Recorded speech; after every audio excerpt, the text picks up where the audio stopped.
Welcome, everybody, to another week of Hex Foodies. Every week, Tuesdays at noon Central U.S. time. Welcome. We have special guest Michael Morningstar today. How's it going, Michael? Davin, it's going great. Thanks. Sweet. So we were just talking a little bit in the back room. Finbear, It looks like Michaels are taking over the world. I love to travel, and I am very blessed to have traveled to many countries. In fact, when I heard that music, I was thinking of a trip when I was in Uganda. So this is South Sudan, I believe, over there on the western area. So there was a guy that traveled through that area, and he at one point was paying attention to a university that was creating a solar dehydrator, and he captured that video along with our exit video. And so I just happened to come across his research whenever I was trying to figure out who's looking up solar dehydrators these days. But yeah, Michael, I saw that you made a post to Paul Wheaton's website, Permies.com, and it had to do with somebody else's property, either in South or Central America or over in Puerto Rico. I can't remember, but I liked your comment whenever you chimed in and gave some advice and some follow-up information. Can you tell us about your business operations, and then maybe tell us about your land hunt? Absolutely. And yes, it was a post about Puerto Rico, which is a place I've been, and I have fallen in love with Puerto Rico. And today, I'll share a little bit of the journey of some of my travels, because the reason I'm so interested in permaculture and traveling is I have a belief that tropical paradise, whether it's Puerto Rico or Costa Rica or Belize or Panama, which we'll talk about a little bit, has a lot of appeal because of the food. Especially since this is the Hex Foodies group, it seems like food is a big conversation. And I, for one, am just wowed by the variety of fruits in the tropics, and some fruits you wouldn't even be aware of. For example, cacao. Many people don't know that cacao is actually the bean of a fruit. And when you were talking earlier, after we chatted a little bit, Davin, you were going to go get some coffee. A lot of people don't realize coffee is the bean of a fruit. So there's so much great food information out there that I love talking about food, and I love traveling and enjoying the different foods of different culture. And as I had mentioned, I'd been to Finland, Sweden, and several other countries because I'm all about nutrition, emotions, wellness, and success. And so I've studied different cultures and the foods and the history and the different eating styles, whether it's fermented foods or, primarily vegetarian or vegan, or also the permaculture, growing your own food. So I'm like you, Davin. I'm in Texas. I'm in Sugar Land, which is outside of Houston.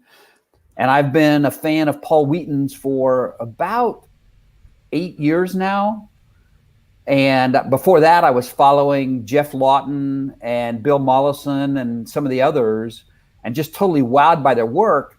And years ago, there was a man who was talking about financial success. And he said, Americans own all their property, all their assets in the United States. And he said, you need to get outside the United States and invest.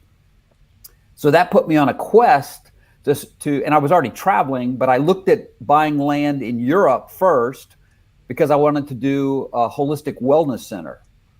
So I traveled around Europe. I looked at land in Spain and Italy, but decided not to go there because the laws were too complex. I didn't speak the language.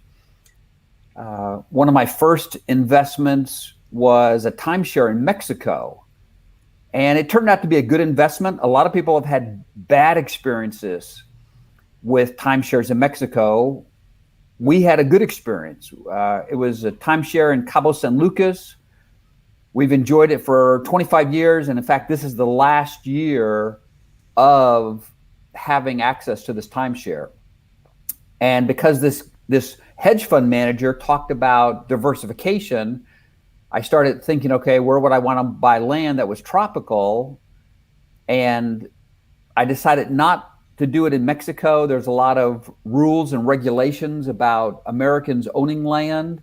Although there's a lot of expats that live in Mexico, and for some people it may be the perfect place, I was drawn to Costa Rica and actually bought land in Costa Rica.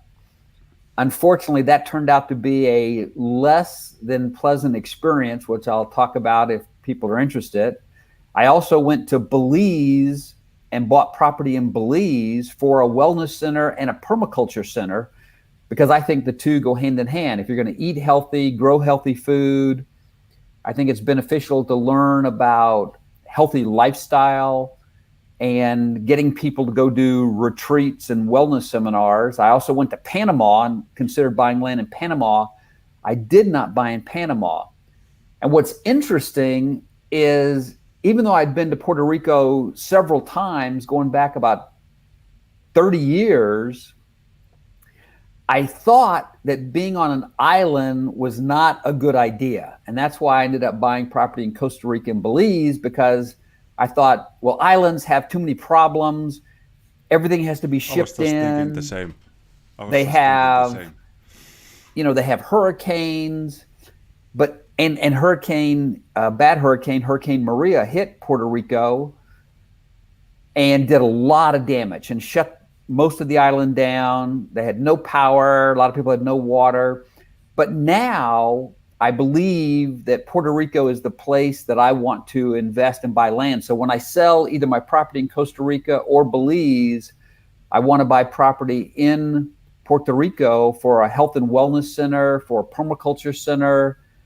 I'm just like, wow, over mangoes and papaya, and also the medicinal plants. That's another thing in Belize, is I just enjoy studying the medicinal plants because there is so much benefit in plants as medicine, as we all know. I think that's why people kind of gravitate towards permaculture, is organic, take care of the earth, eco-friendly, as well as eating whole foods, which have more medicinal value. Yeah, yeah. Permaculture food is much more nutrient dense than your regular supermarket tomatoes or whatever.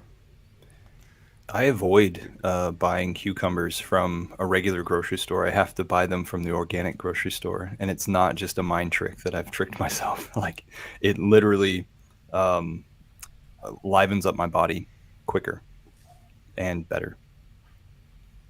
And it's amazing the taste benefits as well as the nutrient benefits of permaculture and letting something naturally ripen, as opposed to most people probably know that a lot of the fruit that comes from the tropic is picked 2 or 3 weeks before it's ripe. So it doesn't even have the nutrition that you would think it has. When you read about mangoes and pineapples and papaya, you hear about all this nutrition, but if the food is not allowed to ripen, then it doesn't have that nutrition. So they pick it so early and green that a lot of times they have to use chemicals, and it kind of ripens, but it's never the same as far as the nutrient density. And a lot of the groceries, like all the vegetables that we eat, they're grown with shelf life in mind, not so much taste or quality otherwise, but just like if they hold together for 6 hours longer during transport, that's a better variety than a similar variety that just tastes better, but it's like if everything else is equal, the one that lasts longer in the truck without cooling is the better variety. So like if you let that kind of a system feed you, you won't get the optimal nutrition or food in general. You're gonna get bugs and stuff like that. Exactly. And that's why I got so wowed by not only the potential to own land outside the United States to diversify my investment portfolio, but also I was imagining all this amazing food I was going to be able to consume. So the property I bought in Costa Rica is 4 miles from the Pacific Ocean. It's near a little town called Uvita, Uvita, which is kind of in the southern part of Costa Rica. It's near what they call the whale's tail. Whales travel through there in the breeding season. And there's also a lot of dolphin. It's beautiful land. They grow plantain and pineapple, papaya. A lot of coffee is grown in Costa Rica, as people know. So I bought this property. It's got mango tree, cashew fruit tree. It's got coconut trees already on the property. And I thought, boy, I'm just going to be in paradise heaven with this tropical food that's fresh right off the tree. Unfortunately, I made a huge mistake that people listening to this can learn from. And they say never buy some land in a country unless you've lived in that country for at least 6 months to a year. I didn't speak the language. I got wowed. There's almost this magic in Costa Rica that people get what they call the pura vida, which is the pure life. And you just get caught up. And I bought this property without living there. Then reality set in. I didn't speak the language. They think people that come down are multi-millionaires. So you become their best friend, and they all want to find out how can they get some money from you because you have so much. And so they kind of rip you off, take advantage of you. I had problems. Ransom work, maybe. Yeah. Even the guy that brokered the deal told me some things. He had the perfect caretaker for me, and he would take care of it. Even though the caretaker didn't speak English and I didn't speak Spanish, this American guy says, "Oh, no problem. I'll take care of it. I'll translate for you." And I thought, well, I know a little bit about the exchange rate and the fact that things are cheaper in Costa Rica. What I didn't realize, this American guy was going to use me as his investment portfolio so he could make money off me. And he said, yeah, this guy will work for you. And it turned out he wanted $1,000 a month for something that should have cost maybe $200 US a month. Yeah. So that didn't work out. So I didn't get that caretaker. Luckily, years later, when I was back on the property with a friend of mine who lives in Costa Rica, a guy pulls up on a horse and he goes, "Hola, amigo." And I go, "Hola." And I talked to my friend Ard, who's from the Netherlands. And I said, "Ard, ask him." And he goes, "I speak English." And we had this great conversation. He speaks great English. And at the end of the conversation, when I asked him, well, how do you keep in touch with other Americans and Canadians that you take care of their property? He said, "Do you know WhatsApp?" And I had been avoiding using the WhatsApp for years because I thought I already had too many different apps. I thought I don't need one more. Anyways, now WhatsApp has taken off like a rocket. But I talked to my caretaker. We communicate with messages and pictures. He speaks English. He takes care of the property. That property is now for sale because there were too many challenges. It's beautiful, up in the mountains, great view. But once I moved on and bought property in Belize for the eco community and the wellness center, and I knew that there were other people, both Permies and being a big fan of Paul Wheaton and Jeff Lawton, I knew there were other people that were doing permaculture outside the United States and outside of Australia. So I wanted to attract a tribe, just like this tribe has things in common: cryptocurrency, food, travel, taking care of their kinds health. stuff. You wouldn't believe, Michael. There's all kinds of Mexicans over here. Yeah. Yeah, And so I bought the there's property in yeah. Belize. I bought a bigger property in Belize. In Costa Rica, I have 59 acres. In Belize, I have 649 acres. And it was English language, English law. It's the only country in Central and South America that English is the mandatory requirement. So all the documents, it's like owning property in Canada, US, Australia, England. Belize is a part of the British Commonwealth. So I bought the property, built 2 eco houses. They're called compressed. Whoop. You cut out a little bit. I'd like to know why it was a British Commonwealth. Like, why did they choose that spot? Durable eco house. Michael, you cut out a little bit. Can you tell us your paragraph again? Sure. Oh, I think my mic fell behind my collar. You talked about 2 structures that you built? Yes. They're built of what they call compressed earth block. And it's 70% it's like Adobe. clay, 20% sand, and 10% cement. So it's kind of like a super adobe. The guys who came up with this, and well, actually it's an ancient technology, it's adobe. So they actually call this super adobe, and this block is constantly curing and continually ages and gets stronger over time, but it's actually stronger than cement, and it's very eco. The thermodynamics are, because it's an unfired brick, the sun can hit it and it warms up slightly, but because it's unfired, which most brick has been fired in some sort of an oven, which makes it non-eco, this retains the natural properties of clay in the earth. So even though the sun warms it slightly, as soon as the sun is off, it starts cooling and it reverts back to this cool clay. So the house, even though it's in the tropics, does not get hot. Wonderful. That sounds awesome. Yeah. So it's very how does it transmit humidity from inside the wall, outside the wall? Like, does it wick moisture easy? it breathes. So because it's Yeah. raw clay, unfired, it maintains this property of moisture can go in or out. So it can absorb moisture, and then during the day, it lets the moisture out, so it has a natural cooling effect. So the walls literally breathe. They're very eco. There's no toxic chemicals. There's no drywall inside these houses. It's just this natural brick. Each one of those bricks weighs 24 pounds. So it's a lot of labor.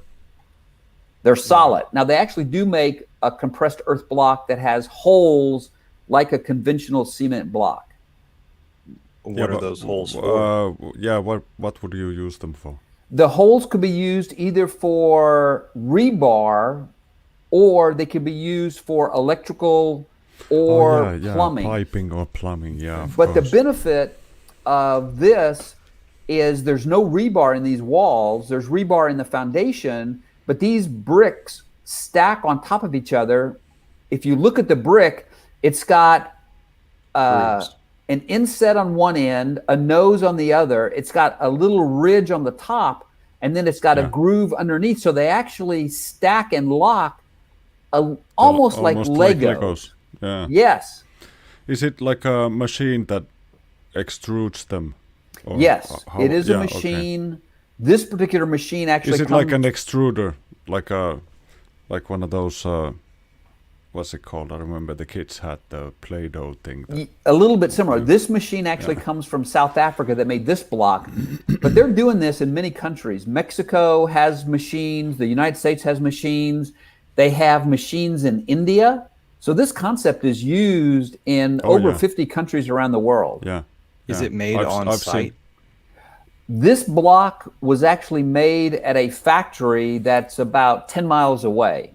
Okay. You can bring the machine and make it on site if you have the machine portable on wheels. And so in some countries and a lot of places, they have portable units and they make them on site. For me, the factory was only 10 miles away. So it was easier it makes no sense for them to make them at the factory and just deliver them. I like to point out to people that look at the walls, how nice and crisp it looks. Even though the house is very much like eco-friendly and everything, it still doesn't mean you have to live in a place that has the the ambience of an animal's nest. You can have a nice place even though it has like green values and it's healthier for you to live in. Yeah, and later on, Davin will probably show you the picture where the house is completed.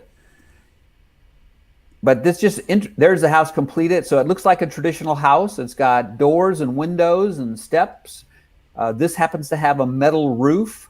So it's very strong. And the reason we have the metal roof is because we are in a tropical zone, which is prone to hurricanes. So this house was made to withstand a hurricane. Yeah. What was the header over the top of your openings? What is this? That's actually wood frame that they make a header that is a solid concrete. They call it a bond beam. So they stack these blocks on top of each other, and then they run a form around, and they put rebar, and then they pour concrete up there, and that bond beam makes the wall so strong and so tight that it's been tested on multiple hundreds of miles per hour winds cannot affect these walls at all. So all this water, or that standing water around, how did you mitigate that?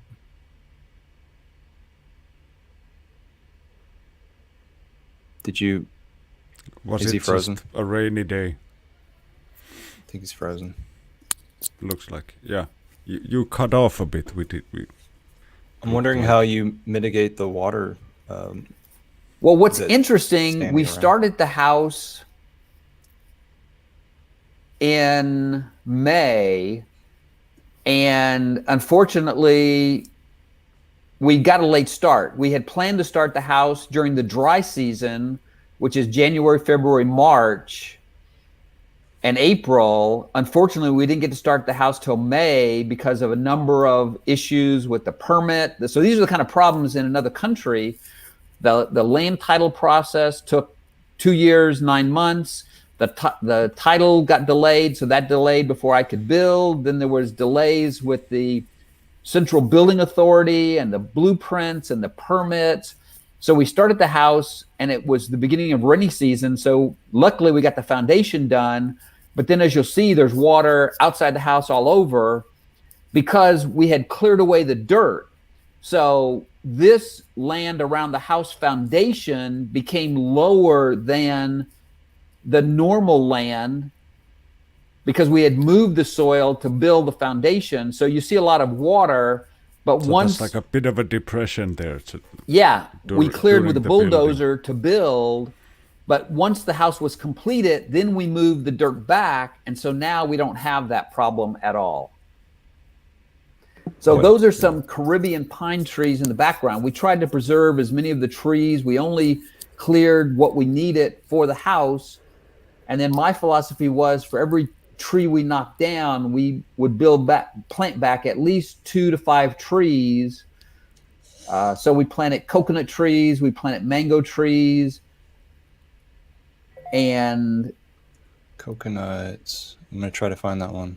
sure, There it that is. was me planting a coconut tree. We built a berm along the side of the road to protect the road from getting washed out from the rain, because when I bought the property, it had not been taken care of and the water was washing out the road. So I had a excavator come in and dig a ditch behind me, and then it took the soil from the ditch and made a berm, and then in front of me is where the road is, but then on top of the berm we planted coconut trees. Awesome. And so the drainage ditch kept the water from flooding the road. It also channels the water that we had eventually planned to channel You have into a a pond pond or to grow tilapia. Okay. Yeah. Can you talk about like why did you need building permits? It seems like you're out in the middle of nowhere, but that's not the case. You're in a municipality. This is what you learn, unfortunately, in these different countries. It doesn't matter where you build a house. It doesn't matter where you want to drill for water. These countries, like Costa Rica and Belize, have figured it out that that's how they're going to make money when foreigners come in. So you've got to get, and even for the locals, they have regulations, and I'm not in a municipality. I truly am out in the middle of nowhere. The nearest village is a Mayan village called Maya Center Village. That's 1.5 miles away. But I still, being a foreigner, had to comply with environmental impact assessment. I had to comply with the building codes. I had to comply with electrical codes. And my project got shut down. The Central Building Authority came out for a pop inspection, and I had made some modifications to their blueprints. I actually thought, okay, I'll buy their blueprints, but their blueprints were for a house right by the water. And my property in Belize is about 3 miles from the Caribbean for a lot of reasons. Better building, more beautiful land. In the background is the Maya Mountains. There's jaguars back there. So I made a few modifications to their blueprint, and they actually shut me down. They caught that I made some modifications because I was using this compressed earth block, whereas their blueprints call for the cement block. So they shut me down and fined me. And I said, well, this is a stronger, more eco. They didn't care. They had never heard or seen of this block. So they shut my project down. They fined me. And it was a big headache to get an architect to actually change the blueprints. Did you try to bribe them at all? To me, it sounds like everybody's been just hankering for some bribe money. They are. A couple of $100, yeah. That's the challenge. And the problem is, as soon as you pay one, you can imagine with a last name like Morningstar, if word got out, hey, Morningstar will pay, then everybody would not get anything done unless I No, continue to pay See, what you bribes. what you do, Michael, is when you get the third guy coming in asking for money, you tell him that I gave the first guy 50 grand to pay all of you, and I gave the second guy 30 grand to pay the rest of you. So you're all set. Go and get your money from that guy. Oh, you know, I wish I had had that guidance from somebody before. I call Next it my time. I call it my Belize blood, sweat, and tears. I Yeah. also call it the Pirates of the Caribbean. Oh Yeah. yeah, we've heard stories like this from, like, for instance, the guy who came up with the entire hex concept and had the token developed and everything. He lived in it was Panama, right? And he was robbed like really bad. His real estate, like he had some really nice house and everything, and back then they had bearer bond type of paperwork for to prove the ownership of the house. So basically they just did some kind of a switcheroo, got him out of the house and forged some paperwork, and all of a sudden he wasn't the owner of his house anymore. This kind of stuff happens. I looked at property in Panama. I did not buy, but yes, there are so many stories, which I would tell most people listening that as enticing as it may sound, as beautiful as it may look, as amazing stories as you've heard about Costa Rica and the biodiversity, I will tell you that you had better be prepared by being able to speak the language, or have a spouse that speaks the language that you totally trust, because you are a marked target. You have a target on your back, and it doesn't matter what country in South or Central America you are, or even many of the Caribbean islands, and as well as many of the places in Asia. You become a marked target because they know you have a lot more, and they have all these stories, and Yeah, there's a and lot of ways they can they're trick you ready. on the title. Yeah, and they're ready to work so much harder than you. Like they're ready to work so much harder to steal your money than you're even prepared to like keep it. You have So no if you go, idea. yeah, And there's literally thousands of them and one of you, and they have these sad stories.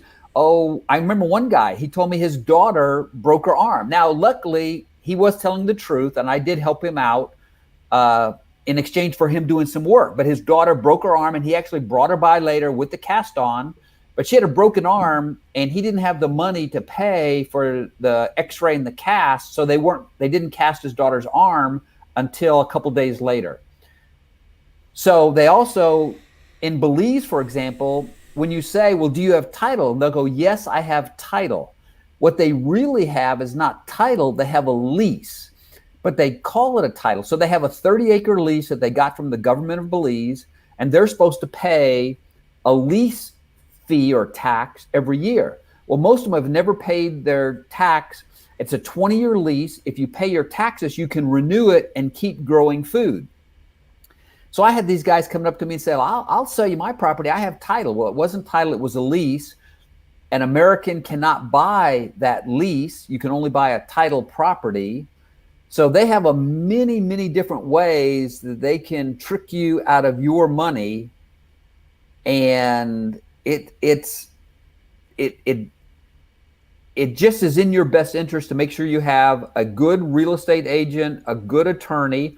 But even the attorneys in Belize can trick you as well. I've seen that happen firsthand to a friend of mine. He lost thousands of dollars to a, quote, reputable attorney. Can you tell us what happened? I can. This man who I know, he and another man, two other Americans and I were going to buy another piece of property near my property from a man who owned the land, who's actually from China. So this is a story that you couldn't make up if you tried. A man from China who moved to Belize because he was in Taiwan and he was concerned about, even 40 and 50 years ago, he was concerned about mainland China. He moved from Taiwan to Belize to set up land so that people, if they needed someplace to go, as well as an investment. So he was going to sell the land to us, and the attorney did some things that made the Chinese man upset, and he was going to back out of the deal. Well, the attorney was purposely making it more difficult so he could generate additional fees. Eventually, the Chinese man backed out of the deal, and these two Americans had paid cash in advance, which was a mistake. I didn't know they were going to do that. And even though the deal never got closed, the attorney kept the money. Whereas in the United States, the attorney bills on an hourly basis, and if the deal doesn't go through, you don't owe any more money. Well, this attorney said, nope, you paid me what it was going to take. I can't help it that it ended up only being 3 hours of work. Even though you had paid the money for the whole deal, there's no refund. I'm sorry. Oh man, And he it kept all sounds their like money. this. Sounds like this one conference I almost attended. All right, so let's mark this date right now. There's a conference that is Pulse Chain Conference over in Las Vegas that's had a little bit of it's kind of on the rocks, like a week and a half or a week right before the conference. They're going to meet, I think, the 6th through 9th of September. And so like just some juicy stuff in our community, because some people rely on us week after week to let them know what's happening in Hex. So the Pulse Con 2022 is probably being saved by some of the OG Hexicans right now because of possibly money mismanagement with the people who were being on the forward side of getting this conference done. And if you want to check out that stuff, T Money has some great stuff on Twitter, and a bunch of people have contributed to that as well. So I don't want to stray off of topic too much, and I don't want to, like Michael Morningstar here, he's not a Hexican. I found him on a mutual friends website, and now Michael and I have become friends in the last week. Absolutely. Yeah. I want to learn more about crypto. I've heard about it. I just don't know enough about it. My focus has been investing in real estate outside the United States for diversification, because I already had, my corporate 401k plan and my IRA and all that, but I wanted to diversify my portfolio based on what this hedge fund manager told me, who actually managed assets all over the world. And he said, there's very good money to be made in other countries. Unfortunately, it's so easy to get caught up in the moment. So we bought the timeshare in Mexico. We were lucky. It turned out right. But eight people out of 10 who bought timeshares in Mexico hated it. I bought the property in Costa Rica, but right away things started going south, crazy. And even the American guy who I thought I could trust took advantage of me. I went to Belize thinking, okay, English language, English law, I can make that work. Well, the lands department took 2 years, 9 months. My contractor cheated me, even though he used to work for the company that made the block, and he was about the only person outside the company that knew how to make houses with the block. So I was kind of stuck between a rock and a hard place, if you will, or between a compressed earth block and a rock. And I told this guy, look, we're going to build 100. The plan was to build 150 eco houses with this block on the property, because originally I had 149 acres, so I was going to build quarter-acre lots. And I said, look, you do a good job. But even tell him that, even being fair, he still took advantage of me, charged me for things he shouldn't. He had me buying him tools. Anyways, you just learn that the standards are different. They're going to drag it out as long as they can, no matter how honest you are. And the same thing happens in the United States. I mean, Canada, US, there are people that are going to take advantage. You just have to really be careful, know who you're dealing and doing business with. But as I said, for me, I learned a lot of valuable lessons. And I figured out not only did I build a compressed earth block houses, which may not be practical in Puerto Rico, but in the process of studying, and actually on my website, michaelmorningstar.com, and my blog, I do blogs on nutrition, emotions, wellness, and success. I did about 15 blogs, different blogs where I studied different types of construction, container house, earth block house. But I learned a lot about something they call domes, monolithic domes. And the Monolithic Dome Institute is actually in Texas.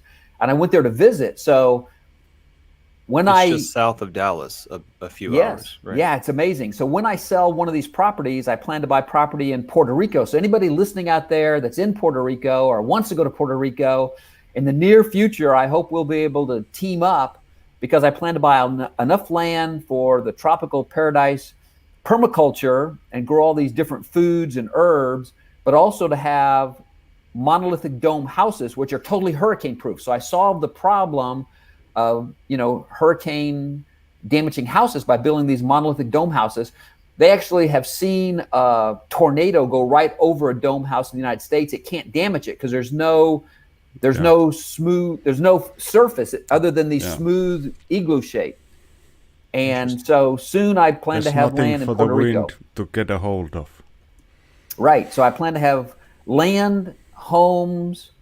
I've already picked the east side of Puerto Rico for a lot of reasons. I think it's got the best of everything. And it's also got access to the ferries that go to the two islands, Culebra and the other one, which would slip my mind right now. Vieques, correct. Yeah, Vieques is beautiful. Puerto Rico is beautiful. These foods are amazing. And I believe once Puerto Rico learns, because right now they're importing too much food and too dependent, they could produce probably 70% of all the food that they need. The healthy food, the permaculture way. One of our guys in the chat is an Indian, and he travels for work. And he said, "Moral of the story: Gringos stay in the U.S." Raj which is what you're doing. Raj is such an Indian that he's taking the Filipinos out of their jobs. He's over in the Philippines. And I know a few people that went to places in I know people in the Philippines. I know people that ended up in Thailand. I have two friends in Thailand. But even in Thailand, there's issues with owning land. So both of these guys have Thai wives. But, again, it's like an American. But the thing is, those Thai wives can sell your land from under you pretty quickly. Ouch. Americans that's a risky place to own. Yeah, Americans in a lot of these countries become like the lottery. Some person wants to end up marrying you or having your child or getting your land so that they win the lottery. So just like I said, the moral of the story is be very careful, do your homework. Sometimes the grass is not greener on the other side. It may look great, but also have great resources, real estate agent, lawyer. Also go live there for a while, network, join other expats. Join other expats. There's a lot of Hexicans who live in Puerto Rico already. Yes, a friend of mine who's big in crypto, he went down there because of the tax benefits. That's why a lot of our guys went over there before the tax season started, in order to arrive at that certain time. And it's particularly easy for us who are invested in Hex because we're only making yield. We're not trading or like spending time on screens.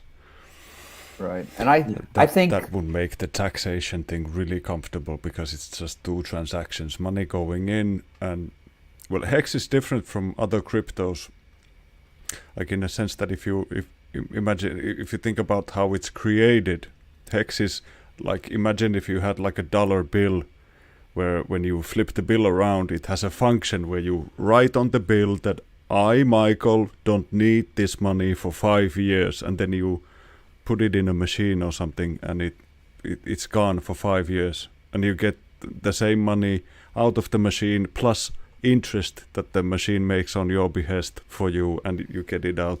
It doesn't do any work other than keep a close eye on the rate of inflation, and it shares the inflation to everybody who decided to do the hard thing, which is to lock up their money and not spend it now. Right. So those are the guys who get the inflation. Yeah, and because when I was buying land, and I bought my land in Costa Rica in 2012, I bought my land in Belize in 2014. This was way before, to the best of my knowledge, way before crypto became big. No. So for No, me, yeah, it was, but the timing of it, like, if let's say if you would have invested 10,000 into Bitcoin in 2012, you can just pick your islands now. yeah. I know guys See, I who- didn't know. they I just, wasn't. oh, we're buying the one we're buying the island with its own airport because we don't like the ferry from the bigger airport. You hear these kinds of discussions. Right. So like what your accountant friend didn't tell you is that there's a new way of making money which is so much better than what we had before. So diversifying is not a winning strategy anymore, and trading in general is not a winning strategy anymore. The game has changed like dramatically in the past 10 years, from 2011, 2012 to now, and cryptocurrency is going up in value so fast that it feels like it's almost like financially irresponsible for me to even consider starting a business or something, like spending my crypto on what you would call like a real life asset. Right. Yet, and because Hex is an asset where it accrues value over time if you decide not to spend it now. Now the thing with me and Davin is that we have a lot of time to plan what it is that we want to do with the land that we're gonna buy once we have enough saved up, and then we get to buy whatever we like. But it's something that I think you might find interesting because it has a lot of the similar type of values that I feel like you and Davin both share. Right. You don't have to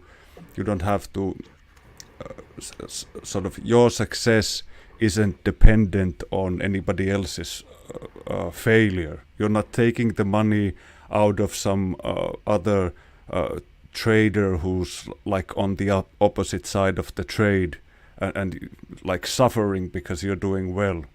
You're earning a yield because you're doing the difficult thing, which is not spending your money right now.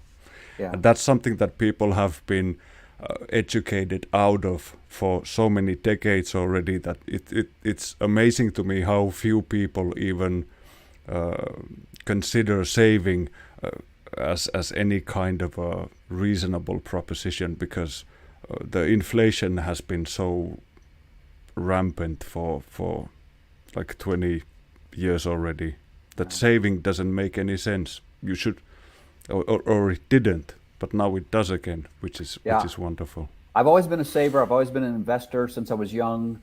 And my goal was, and even though I've spoken about the problems of Costa Rica and Belize, if you know somebody out there who's done very well in crypto and they want a beautiful property in Costa Rica where you can get Pacific Ocean views, and it's up in the mountains, and it's by this nice little village on the beach with amazing food, or they want property in Belize that's got that incredible stream, clean water underground, 2 houses built, electricity hooked up, jaguars roam the property at night hunting, mean, they're incredible properties for the right person. They're just not the right for me anymore because I have too much blood, sweat, and tears associated with them.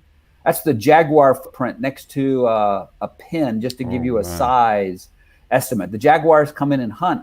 So for the right person, this property is amazing, both Costa Rica and Belize, because of the food, the tropics.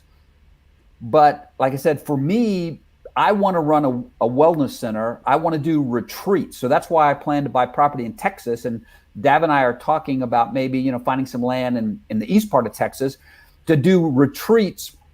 And a lot of this has changed since COVID. So since COVID, I now realize I need a place that people can drive to do wellness, to do nutrition and cleansing and detoxing and emotional work. By the way, I just want to mention, I do a lot of work with veterans that have PTSD.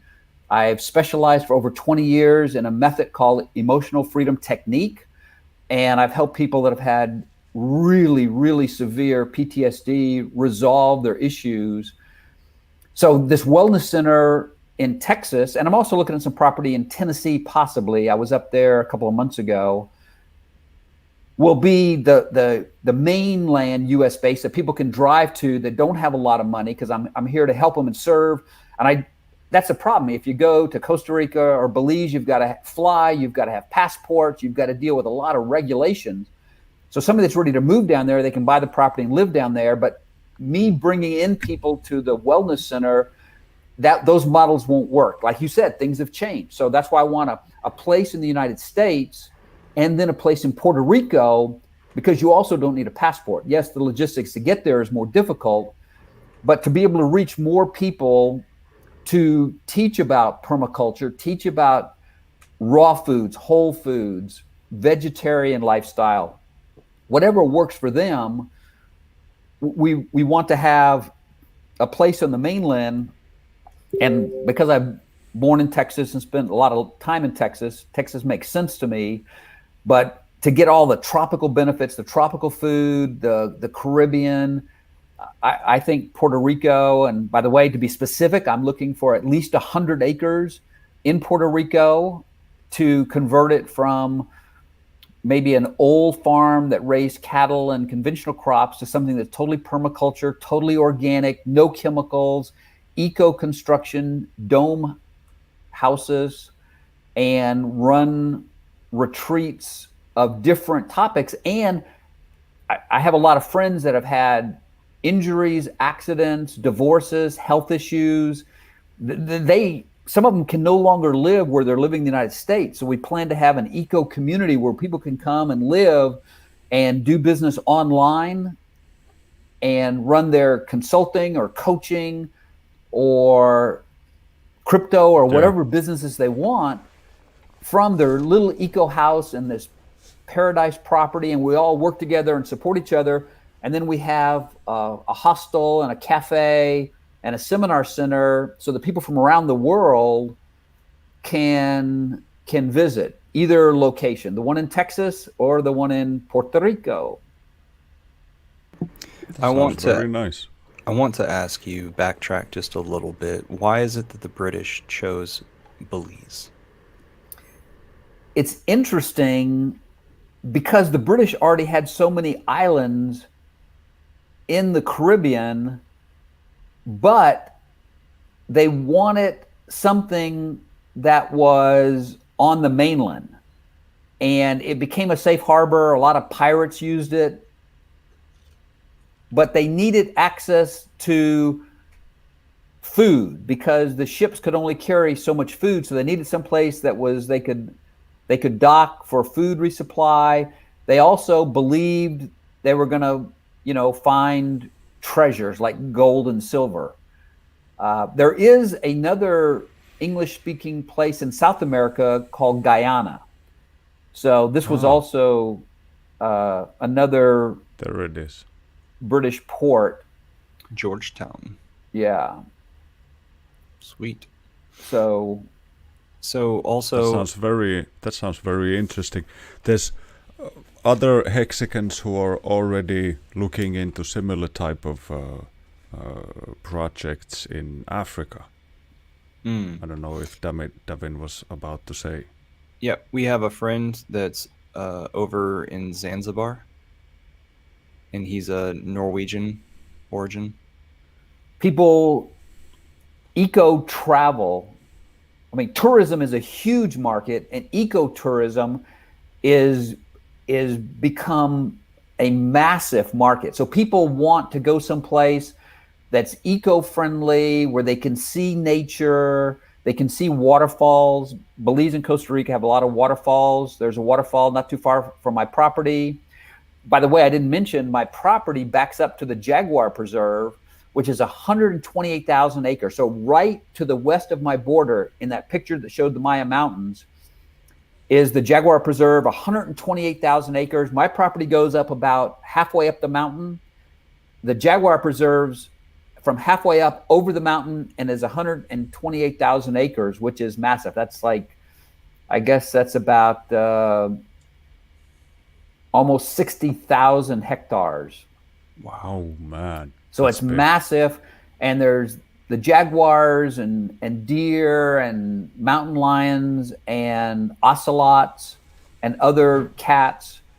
So countries are realizing that people want that ecotourism, and Belize is famous for their scuba diving off the Belize coast. Do they have a lot of fishing? They have a lot of fishing. In close are the small fish for mainly for food consumption, the locals. But off of the barrier islands, there is some deep sea fishing.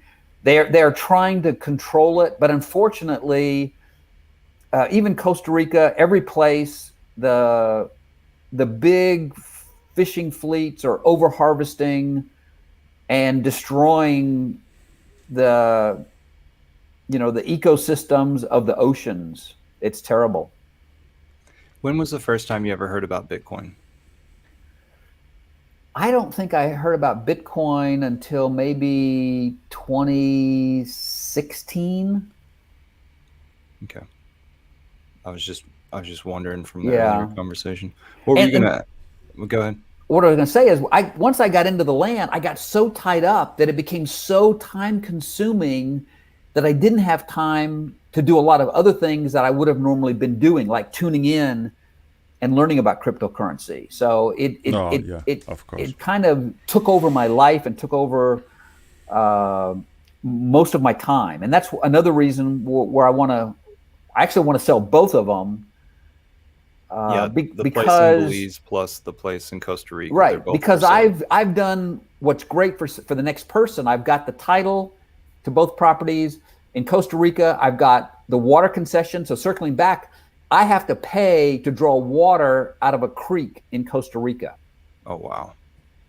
Is that this creek, or all of these photos, are That they creek- from Belize? All those photos are Belize. Okay. Now, luckily in Belize, they're behind Costa Rica, so I don't have to pay yet to draw water out of that creek. And that creek comes right out of the mountains, the Maya Mountains, and so it runs on my These property. mountains. Yes, Yeah, the so Maya that Mountains. makes no sense And having to tell, pay for for tell a me, creek. it looks like the highway just ends here. So is there some commuter issues where like you literally have to go into Guatemala or have to go up north to the Yucatan Peninsula of Mexico? Yes, there's one main highway that runs from North Belize to South Belize, and it's called different things, but it's one highway. It's not very developed country. The whole population of Belize is less than, I think, 350,000 people. Oh, Even though it's quite a massive amount of land, there's one paved highway throughout the north, all the way to the south. My property, that one picture where you saw a car and two trails cut, that I'm taking the picture from the paved highway. So I've got paved access, I've got water, I've got electricity. The electricity is behind me. It's been brought to the property. So again, it's what we call ready to develop, shovel ready. And the project is actually listed on the Belize Invest website. I'm looking for a foreign investor. I was looking for somebody to come in on a joint venture basis, but like I said, with COVID now, it was an eye opener. I want to just sell it to somebody that's going to do an eco resort, maybe a zip line, and the eco houses that we designed. But it's, like I said, it's a beautiful property. It's got a lot of trees. I've been told that I will be able to get carbon credits this year because I'm preserving all of these Caribbean pine trees and most of the land, keeping it natural. It's just unfortunate that the locals, when they need money, they are known to go in and do illegal logging. And I lost, when I first bought the property, over from like right before Christmas to the second week in January, I was not able to go down there because it was Christmas holiday. And they took out 24 massive trees, taller than this one that you see in the picture. But of the same species? Yeah, those are Caribbean pines. They actually took out these other trees along the creek that were massive. One of the trees was 6.5 feet in diameter. Wow. And they illegally logged 24 trees on my property. So what would that be? Like a 150-year-old tree?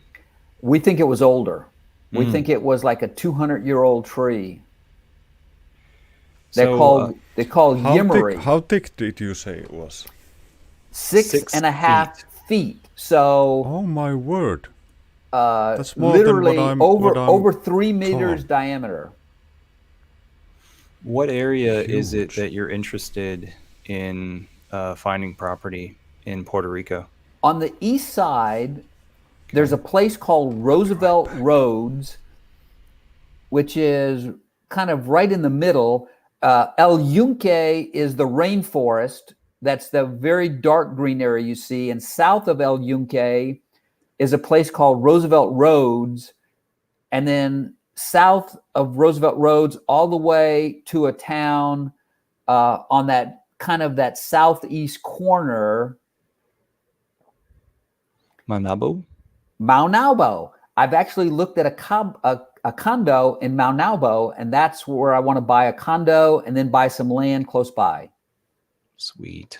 Yeah, it's a gorgeous area. And like I said, the ferry runs out of Roosevelt Roads. Roosevelt Roads was an old Navy base.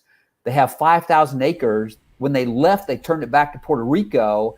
And I'm talking to a developer down there to be his eco and wellness guy, and also to help him design some features to make it more attractive to retirees.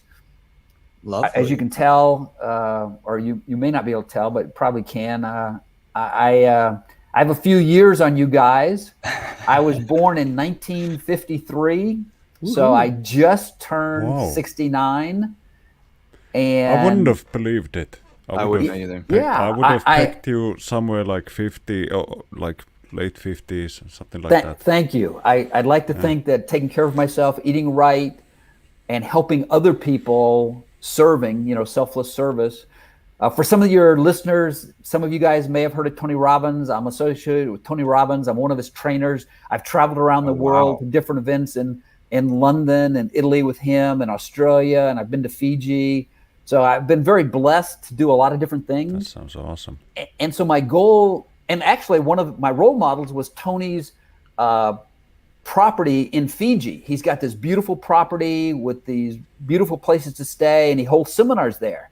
So I thought, well, gosh, that's what I want to do in Texas and Puerto Rico.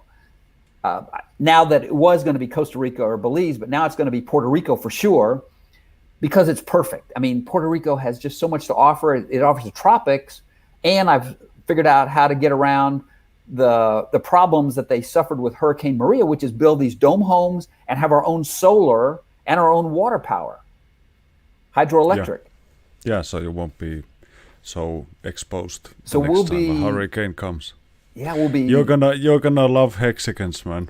Let me tell you, this is the only place where you can find 30-year-old retirees who are not living off the government.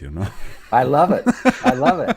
So a few of us know about these dome structures, and I it's do. my- I've actually built a scale model about this high out of like small iron sticks, and welded it or soldered it together to see what it looks like. So I've been really interested in all different kinds of geodesic domes. And so Go my ahead, question is, how many? I think you rate them in points or something like that, and like that tells you how large they are, right? If you've got like a quad point or a I forgot how you designate like how large this thing is with like a 60 or a 90-foot diameter, and then it goes down to a 40 and then a 20 or something. Yeah. And there's different types of domes. There's geodesic dome, which is Okay. actually made out of lots of triangles. But the domes I'm talking about are a monolithic dome. So they're a special pour. They look like a giant igloo. They actually had some built in Belize. They have some in Costa Rica. Is it They're out of, amazing. like concrete? It's Like a concrete. like a foam concrete type It of can be material. foam. It can be without the foam, but it's the most efficient structure. It uses the least amount of material. You can build it the fastest. It's the strongest. I could go on Yeah. talking to you for hours, if not days, Yeah. about the benefits of dome homes. They're strong, eco, and like I said, they've been built now in over 50 countries around the world. So I found pictures from Italy, Texas, Yeah. south of Dallas, where these Yeah. things are built, or at least they're displayed. Right. Yeah. They've And so made these them are the most in, simple ones right here. Yeah, they've made them in South Korea. I've seen some from a Japanese company. That's a very popular. What design. diameter are you looking? That picture you're looking at right there, those are 20-foot diameters. Those domes, I believe, is what they call the In Place in Brenham, Texas. I've been there. They're 20 foot, so they're perfect for 1, 2, or 3 people. They are very energy efficient, and that place has 100% occupancy. It's a great business model, by the way, because the guy has it 100% rented. They have a backlog of people waiting to get in.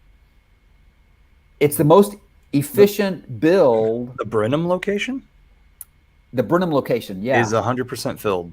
Yes, 100% filled. What we're looking at right now is Italy, because Oh, yeah. this is I-35 right here, and Right. it's on its way to Dallas, and then you'll see this Caterpillar sort of Warehouse. painted warehouse that they Yeah, that's where they make the shield. I was looking at one of your pictures, not that one. There was another picture where you actually showed, I thought, a picture of the domes at Italy, Texas.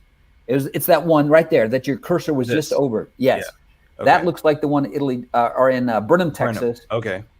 So like I said, it's efficient, it's cost effective to build. They can be built fast. They can build one of these dome, a 30-foot dome in Belize. They're building them in under 45 days from start to finish. Oh, for sure, yeah. And if you really had to make a lot of them, you could have a line pumping them out. exactly. like Once you get efficient, 3 you're building shifts. them. We think we could get it cranked down to about build one in 3 weeks.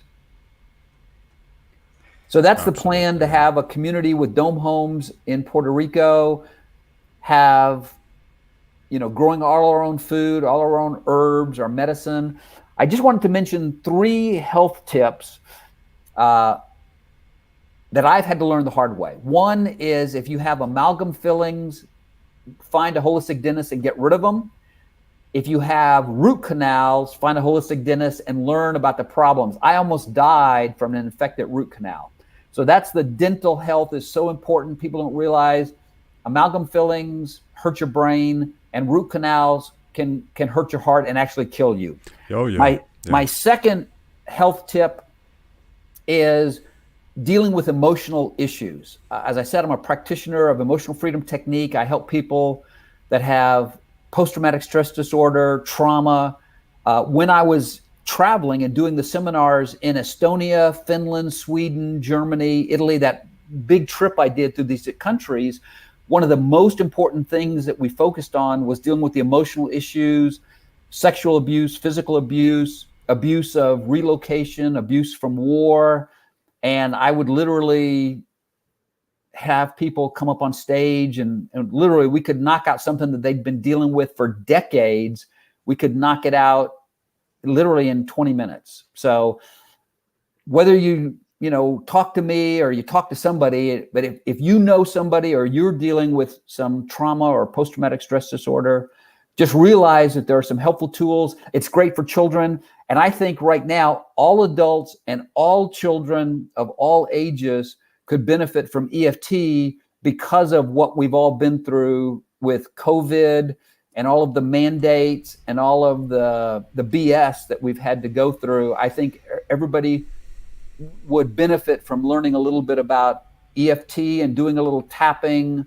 I like to help people do a little tapping before you eat to deal with any issues, and then do a little tapping before you go to sleep, and then visualize some positive new energy so that when you go to sleep, then your brain is processing good stuff versus dealing with a lot of the nightmares and the unresolved emotional issues. Yeah, the worst thing you want to do is remind yourself of the negativities right before you go to bed. Goodness. And we've all been there, Absolutely. right? 'Cause we all had to Absolutely. recognize it before we got better. Right.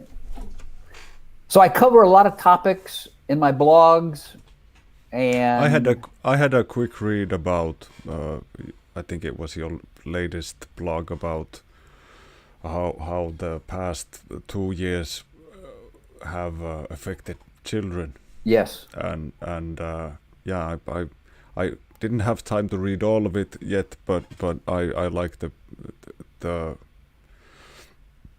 beginning parts of it, and I'll be, after we're done streaming, I'll be returning to it. Yeah, this one Yeah, is the one I'm talking about. Parents desperately need help. They need help for themselves because of all the issues they're going through. Although other countries are not as bad, I will tell you the United States is just, and Canada and Australia are just, and the UK have been just terrible. But the consequences, so parents need help, and EFT works all the way down with young children. You can teach somebody 4 and 5-year-old how to tap, and younger than that, if they don't pick it up, you can actually do what we call surrogate tapping. So you can actually help anybody at any age. And like I said, it's my passion, it's my purpose. My dad had PTSD and he didn't get the right kind of help. So I want to help as many people as I can around the world. And that sounds very nice. Helping were a people military? is a good yes, cause. I was also in the military, and both my sons. One was in and out, and then the other one that I'm actually at his house now in San Antonio. He's actually still in the military right now. Good deal. All right. Well, thanks so much for joining us today, and thanks for progressing the presentation very well, and bringing your energy. And we're so happy to make your acquaintance and your friendship. It looks as though we have a lot of parallel wants and needs in our life. I think that you can enrichen our Hexagon community, and hopefully, I'll continue to remind Hexagons that this episode exists and that they should go and revisit and get to know you. Yeah, Thank you, Davin. has It's been great to reach out and talk to somebody else here in Texas, somebody in permaculture, somebody that's into technology and the new information, so that we can become, digital nomads and go where we want and live the kind of life, the high quality. And so it's great to be connected to your community. And I appreciate and thank you personally for sharing this new technology that we're using for this call today. Yeah, StreamYard is a really cool thing. Michael's taking some notes as this from me right now, because you're wanting to do more face-to-face stuff, or you're wanting to do more streams. You're going to add this to your... I've been doing blogs for way more than a decade, maybe even 2 decades now. And so my next commitment is to, and I have a YouTube channel and I have a few videos on YouTube, some testimonials. I really want to either find somebody or learn it, but team up with somebody that's got a like mind with the Permies, the health, and do YouTube, both, minis, but also content, so that, because Yeah. some people would rather hear it than read it. Can you tell us Yeah. your YouTube channel? Off the top of my head, I can't. I'm sorry. Okay, but it's does it- it's I don't know. I think it could be under the old name. I did it way back. It could be under Great News Coach before I went to Morningstar News. Okay, so one or the other. Let's add it under the video once we upload it, so I'll it'll put it in the links, at yeah. least be in the comments when you watch below the video. You'll That would find be it, much the appreciated. Thank channel. you so much. Yeah. Absolutely. Do you mind if I Sign us off. set people off? Yeah. Remember, guys, like Michael spoke, where everybody's sort of in a state of crisis mentally, whether we have noticed it yet or not, or like done anything regarding the matter. And one thing that's really important is that now, for the first time in history, we actually have a chance where we can take our money away from that system and never give it back. And that's something that they've never actually had to worry before. And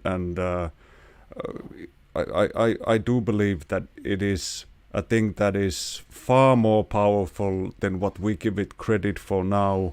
And at least when our friends and acquaintances are eating the bugs, we'll know that we'll hopefully still have money to buy, regular meat and eat the good stuff. So steak fat and steak long, guys. All right, everybody, hang around, and I'm gonna do the exit. Yeah. Thanks for again. Sure. Hãy subscribe cho kênh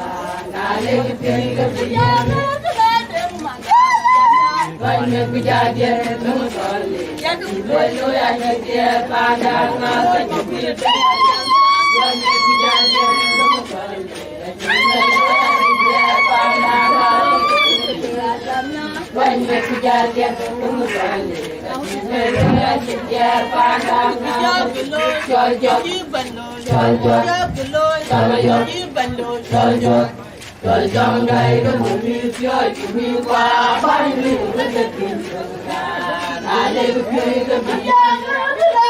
hấp dẫn.